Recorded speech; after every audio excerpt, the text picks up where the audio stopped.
Okay, in the top right, we have Team Red, Milky Cow, and Vanya. Vanya/Wayne. Wait, he actually... Guys, for once, he has his actual name. I just realized this guy always annoys the YouTube commenters because he's always called something random. But for the first time, he has his actual name. Probably because it's the NA server. That's great. But yeah, this is Milky. And this guy is called Wayne. He's also called Vanya. I'll probably be calling him that a bunch of times. On the other side, we have Trigger. And we have Max. A very strong double Protoss team. Nexus first by Trigger, by the way. Now, this match is very interesting because, first of all, both these players are 2 and 3. They have 3 matches left to play each. If they win one of them, they might still advance in a tiebreaker. If they win 2 of them, they'll probably advance. And this is a very winnable match, I would say, because I think Terran Zerg is pretty good against double Protoss. So it's going to be very interesting to see if they, keep their nerves in check and if they can make it happen. On the other side, Trigger is 3 and 2. So if he loses this one, it's going to be 3 and 3, and then it's going to be scary. Max is actually kind of chilling. He's 4 and 1 in the group right now. He's probably already guaranteed at least playoffs. Now, he definitely wants to get one more win, so he's going to get top 4 and go to the winner bracket. But it's there's a lot on the line here. Now, I want to say it's fascinating that they don't wall. Like, not walling against a Zerg when you're Protoss is insane to me. But I guess we'll see how it's going to play out. I mean, if they don't link flood, it doesn't matter. Now, this is the build that I really like seeing from Milky Cow. It's a double gas fast Cyclone. Vanya mined 100 gas, or he's about to have mined 100 gas only. And he's taking the gold base over here. So their strategy, I think it's pretty well lined out already. Milky Cow is going to be defending him from all kinds of early stuff, adepts, oracles, that kind of thing. And Vanya is just going to be trying to saturate this gold base instantly. They could hit a timing of that or play macro. We can't really tell yet. Now, interestingly enough as well, is that Vanya, Wayne, is my next teammate. And we're going to be playing against Trigger in that game as well. So I'm going to have like a little sneak peek here. Like maybe I can, come up with some mind games based on how this game goes. That would be pretty cool. Gold base is scouted. Where did the adept shade to? Oh, yeah, this is exactly what I mean. Fast Cyclone. It really shuts down things like this very, very well. Max, a forge? Huh. Why are we building a forge? I mean, you would do that when you're going to get all in. Making a forge against a gold-based Cyclone, I'm not sure. I mean, you could totally do it for, like, super fast upgrades, but it is going to be... Wow, okay. I mean, it's kind of nuts, right? Yo, what the hell is this? This Cyclone actually... Oh, he locked on. Okay, the Cyclone is officially going to die. I would target probes. Yeah, exactly. That's what he's going to do. Gets 5 kills, so 1 adept and 4 probes for 1 Cyclone. He has another one ready at home, and he's making more anyway. So I would say that it's probably worth it. I say it very carefully because Cyclone is a bit of a snowball unit, so you want to make more of those. You don't just want to have 1. As you can see, he wants to make like 20 at some point. That's going to be another dead adept here. The other one is also going to die, I believe. Let's see. Okay, barely gets out. Cyclone gets blocked by the queen a little bit, but that's... yeah, not going to be too bad. I think it killed 2 drones, right? Let's see. It has 5 kills. Did it really kill 5 drones? No, right? I know it killed the Cyclone. I can't imagine that it killed 4 drones, though. That would be kind of nuts, but okay.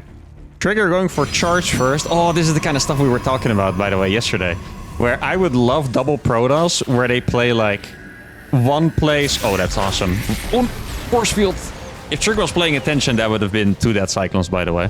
But one could play Blink and one could play Charge or Glaives. I think it's actually a pretty cool idea. And here they're going to go for Charge and Blink. So I guess Trigger also then doesn't have to make a lot of gases. If he does, he's going to get this. As you can see, he has 500 gas right now. Now, this army does not look strong enough to really do anything here. I think they're just going to try to poke a little bit, get a couple of units.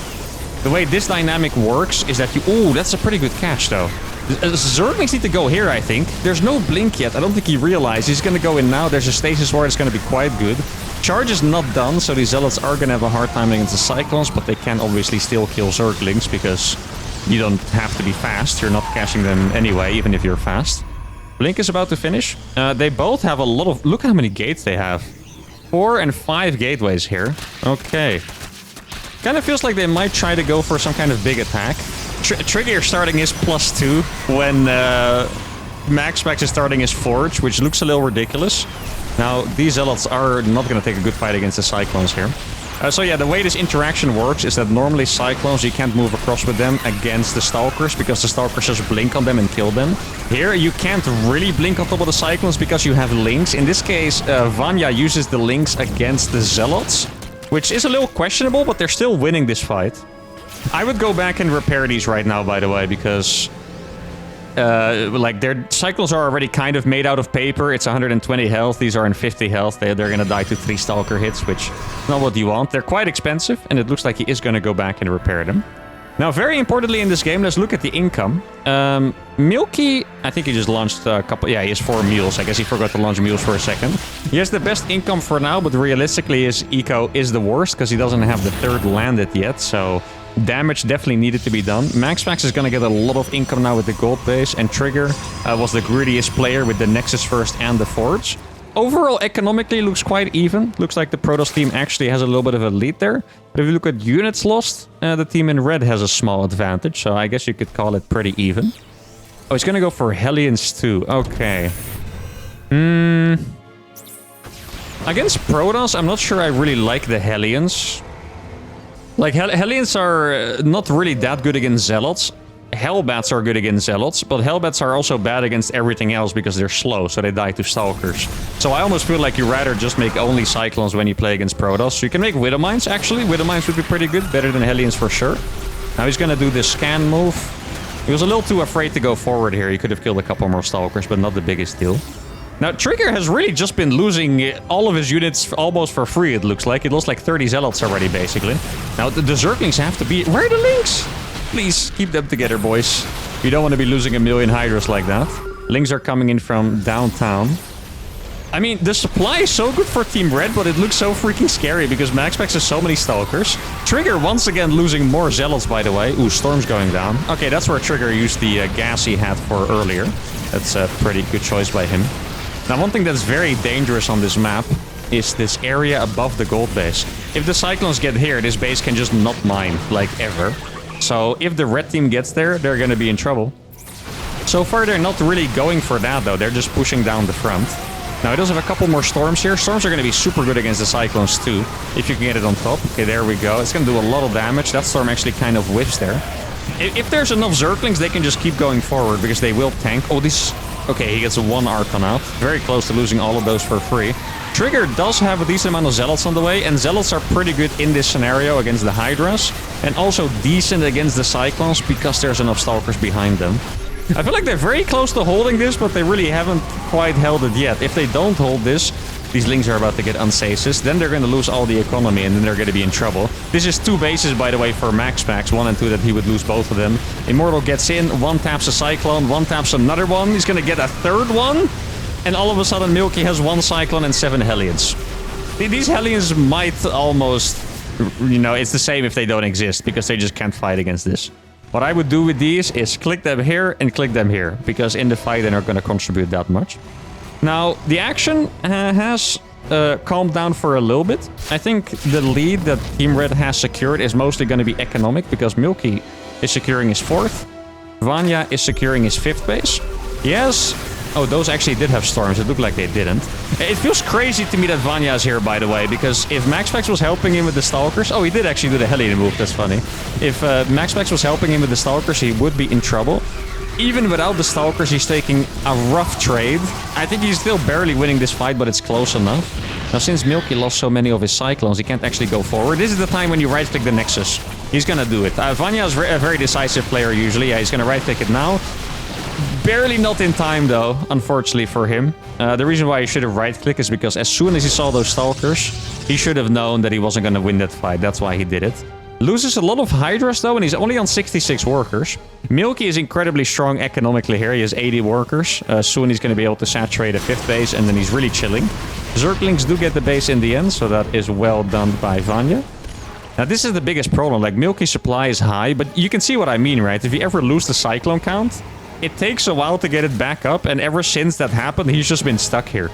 Like, he's not really allowed to go out on the map, and that's painful. Go, a couple more cars. Fantastic blink by MaxPax. Take a look at the upgrades here. Vanya is on 1-1. Milky has no upgrades whatsoever, but it's the least important for Cyclones.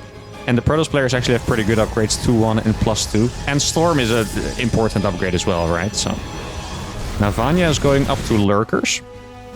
Lurkers is pretty much the ultimate counter to the Gateway army.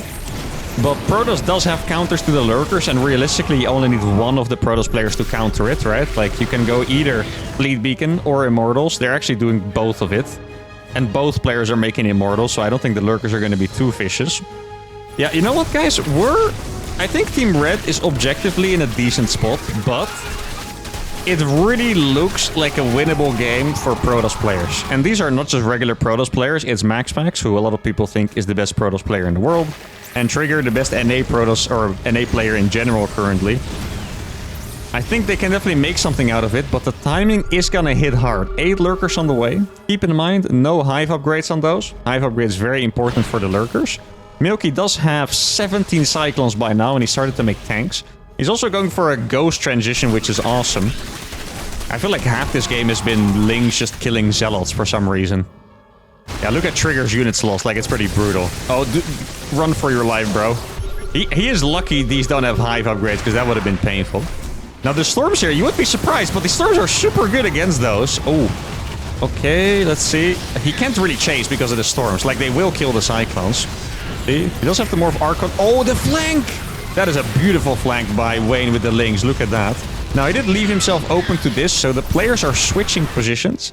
Vayne was chasing on the bottom, and Milky Cow went back to the top left. That is really good teamwork. Just so you guys know, I haven't mentioned it, but Milky Cow and Wayne are actually a very solid 2v2 team. They play most of the cups together. And in fact, as a duo, they won the last cup over the massively favorite team, Spirit Showtime. So these guys know how to play 2v2 together. And you can tell that they're pretty well linked up. I do say this, and Milky Cow is a little bit out of position now. I think maybe it was DTs or something, or Prism. Yeah, okay, he was going to go back for the Prism. He is going to kill that in time, I believe. Cyclones do a good amount of damage, exactly. But now back to the fight. As you can see, the Lurkers have already pretty much... Actually, no. But I think he had more. I have to imagine these Lurkers on the right side did die. Cyclones are getting pretty bruised. Okay, he does have the range upgrade now. For a second, I thought he forgot the range upgrade for the Lurkers.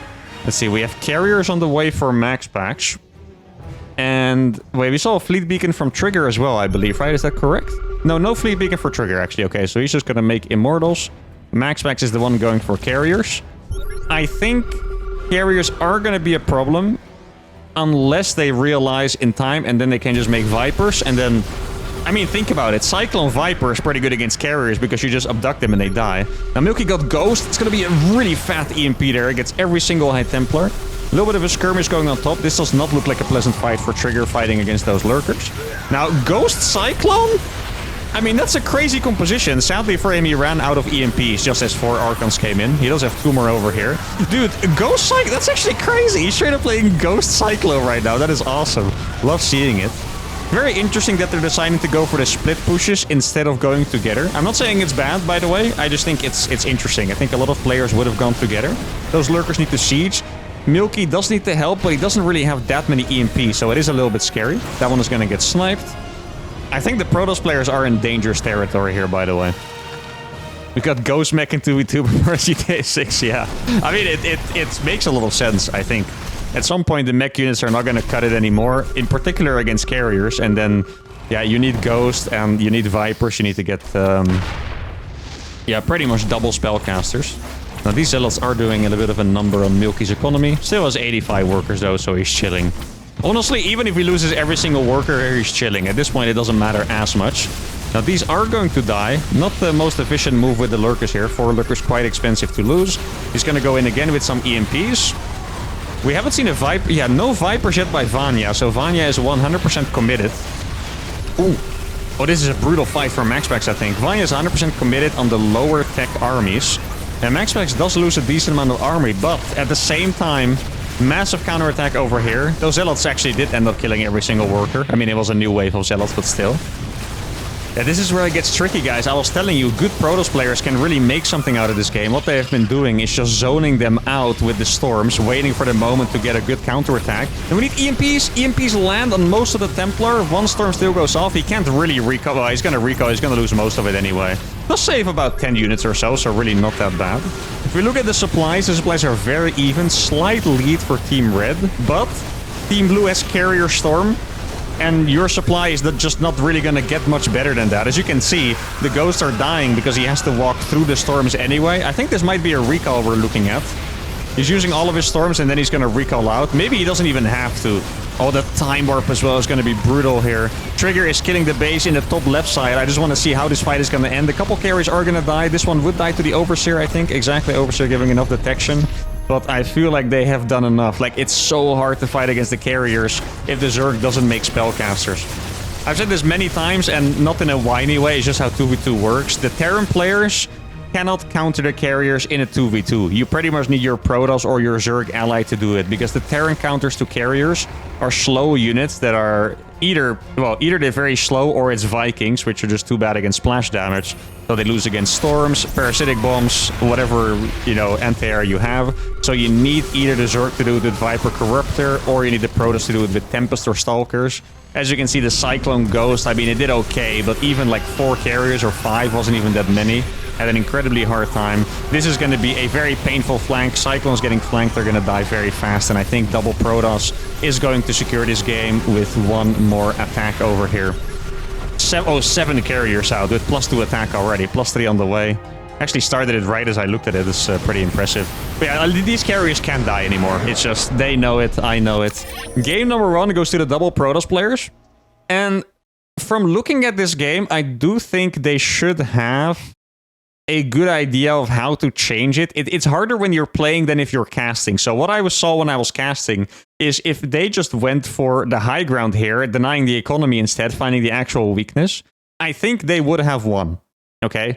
Fighting at the front against non-stop Zealot Warpins and stuff, I mean, it's very tempting, but I think they could have just gone to the high ground. Then they also fight, like, look at this area. Like, no Protoss wants to fight through this to defend this base. I think that way they would have won this game very easily, sadly. But instead they went for the frontal push, didn't quite work out. Protoss players got back and they win game number 1. Okay, I think they changed colors. I'm pretty sure this team was Team Red last time. Doesn't matter, as long as it's easily visible. Team Blue in the top right side, Milky Cow and Vanya. Team Red in the bottom side, Trigger and Max Pax. Yeah. Well, if I was this team, I would honestly just do the same thing. But like I mentioned at the end of the last game, it's very hard to see this. Personally, I always thought I would benefit from having a coach in tournaments. Not one that necessarily tells me what to do, but just to kind of recap the game to me objectively. So what I had a lot is sometimes you feel like you're playing really well and you still lose. And that creates a feeling of, this guy is unbeatable, like it's just, how am I supposed to beat him, stuff like that. But then very often the next day I would watch the game back and I would see that I was ultra far behind and I played like Serral plus Maru, but I was just too far behind and I barely lost, And sometimes it's pretty nice to have someone to tell you like, oh, you're actually doing good, it was just this, It's not like you were, this guy is too good for you, it's just that, right? If I was their coach, I would just write to them, just deny their bases a little more instead of going for the frontal attack, because it's hard to do against the 2 races with Blink Stalkers. Like, it sounds like a nightmare to kill, right? No Nexus first, by the way, this game. So it seems like they only do it on the very safe maps. Any Zerg that plays with Serral can just share control, go for a walk. It's not that easy. It's really not that easy. I do think... Serral, by the way, he only has a 3 and 2 score. He has felt like the strongest player, even in 2v2 to me so far. When I was playing against him, it actually felt like he counted for like 1.3 players, Like, legit, his teammate was dead. I played against him in Milky Cow. His teammate was pretty dead from the start, and he was managing to defend both himself and his teammate and do counterattacks. Like, legit, Serral just counts for like 1.5 players. It's insane. I mean, even then you can still lose, but he is... even in 2v2, he's very menacing to play against. Now, last game, did we see a Stargate? Yeah, we did see a Stargate. It was just 1 Stargate as well, I believe. So these openings are quite similar. Maxfax with the Stargate and Trigger with 2-gate Blink instead of 2-gate Forge. That's basically what it is. Milky Cow going for the same build, seems like, by the way. Pretty much their entire strategy seems similar, so I really like seeing that because of what I've said. They really could have won last game. It was going well. It was going completely fine for them. This is nice. They pinged it and they're going to use the Oracle. And then Trigger, I think Maxpack said, I'll send my Oracle, and then Trigger said, no, I got my Sentry. Like, I'm just trying to read the pings there. He's probably going to energy recharge it, and... Or maybe not even, actually. He can also just wait, because the Overlord is trapped anyway. He's no longer there, my friend. I think he's still going to find him, though. Actually, guys. Oh, what a catch! Look at that catch! That's like... No! Oh, he was scared. Why don't you have map hacks, my friend? You could have killed that Stalker for free. He could have killed the Stalker and the Adept. I'm pretty sure. But okay. I mean, they saved the Overlord. That's pretty good. I think, based on last game, I would really like Milky to send his Cyclone back, because he's gonna lose it to the Oracle if he keeps locking in a bit too viciously. And there's... Oh, that's really nice scouting. Dude, love this play for Milky Cow to put the Marine there. That is awesome. Very, very awesome. Let's see. Oh! That is... I mean, the last game they also kind of did this, right? Where they made 4 gates before the 3rd. It feels pretty all-in, though. It's Oracle into 4-gate Blink on 2 base, and Trigger is playing Robo 4-gate Charge on 2 bases. He does take a 3rd again, so maybe they just think they need this to not die. I mean, they might actually be completely correct, because Link Cyclone is freaking strong. Now, this is one thing that I want to see them use on this map, by the way. On this map, they can attack at the front, because this base is very vulnerable. So the area I would like them to attack into the next game is... Oh, the wrong score? Oh, thank you, thank you. You are completely correct. Boom. I would like them to send their units here.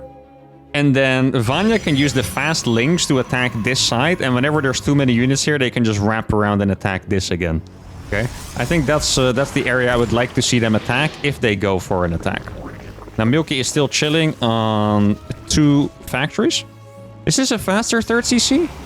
It kind of feels like it's faster, right? Because the last game I remember looking and there was just nothing there. Loving the expansion pattern as well, by the way. Oh, my mouse is actually a little buggy here. Not quite sure if you guys could catch that. I think you did. Cyclone is chilling here, so Vanya doesn't have to make a Spore Crawler against the Oracle. And they're going to leave this base for Milky to take. So he can... Well, he could have made a planetary. He's not going to do it, but he could have. Actually, really wouldn't mind that, but I guess they also don't really need him. This Adept is going to die to that lock-on. At least if the Cyclone follows him, exactly. Yeah, it's not really worth losing a Cyclone for an Adept, to be honest, but... I mean, they couldn't have known. There's 2 Oracles over here. Let's look at the kills. 1 and 3. Only 4 kills for 2 Oracles is really not bad. Spore Crawl is also really devastating these days against Oracles. As you can see, it's really hard to get kills there. Vanya is on 75 workers, by the way. 75 workers for Vanya here. I think I like this approach a little more. In my experience, at least casting, I haven't necessarily felt it as a player, but from casting, Zerg looks the strongest when their teammate keeps them safe or annoys the opponent, either of those. And the Zerg just makes 80 drones or something. Because they can just make so much stuff and it's just harder to punish them. Like, they can't really attack because of the freaking Cyclones. Oh, he needs to be careful here, though. Oh, no, he's very, very exposed here. I mean, once again, Maxfax doesn't map hack. Otherwise, he might have actually blinked on top of that and killed a bunch. Okay, gets a couple of roaches in the stasis, no big deal. I would say that this looks pretty decent for Team Blue, but it's gonna be... Yeah, exactly. It's gonna be a little bit of execution here. They need to... Oh, that's so many roaches he's losing, guys. I think he just threw away 10 roaches and links as well. Oh, yeah, now it's not looking so good anymore. Like, that's the thing. Vanya is extremely... Wait, he just lost 1 million workers or something. Where did he lose those? Where did the workers go? Did he lose them here? To what? I'm actually so confused right now. He lost 15 workers. And he...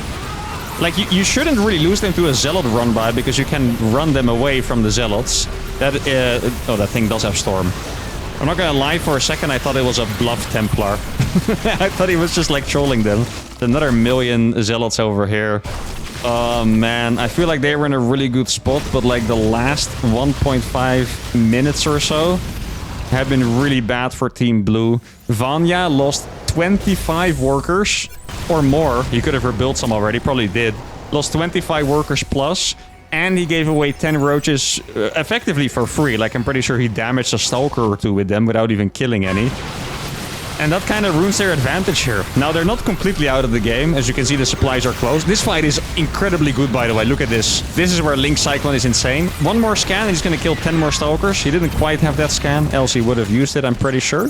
But that's a really good fight. Their supply is still healthy.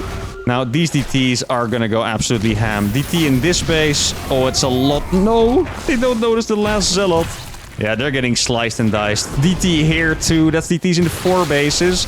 At least he notices the Zealot. 5 bases, excuse me. I'm actually kind of impressed with how they're defending it so far. But yeah, I mean, this is... sometimes this happens. Thank goodness there's an Overseer there. There's still a DT in this base and this base. Just look at the income. As you can see, income for Team Blue absolutely plummeted. He's going to try to right-click this. Actually not going to work. I think I would have preferred if he would have just went for the SUVs instead. But I don't know. It seems like their army is so big here. These SUVs are also not mining. He can storm them too. There's going to be like 30 dead workers to one storm. Oh, there's so many storms. Yeah, these guys have been cooked. I know the supplies are even, guys, but I can't lie. Team Blue is absolutely getting cooked right now. At least these Zealots are going to die easily. Yeah, I think these storms should have never allowed Team Blue to take a fight again. That's that's the big problem here, right? Oh, good target fire on a full energy High Templar. There was a little bit of a counterattack here that didn't get that much done in the end. The Cyclones have been very, very valuable, but I just don't think there's enough units here, guys. Like, Team Red is on 9 bases total. Milky just lost his 3rd, okay? Milky is on 2 bases, and he's not even fully saturated either of his bases. And wow. Yeah, on one hand, definitely some mistakes by Team Blue. Last game, not that much. Last game was very good. Maybe just a little bit of different decision-making here. Definitely a little bit of execution error, because I think they got into a good spot, but they weren't able to do it. But obviously, fantastic play by the Protoss players, right? They kept control of the front with strong armies. Runbys did a lot of work. DTs were good. They did a very safe builder, so they couldn't die. So yeah, respect to the Protoss players. Trigger and Max Packs definitely punching their ticket to the playoffs, I want to say. Max Packs to the winner bracket for sure. In a 2-0 fashion.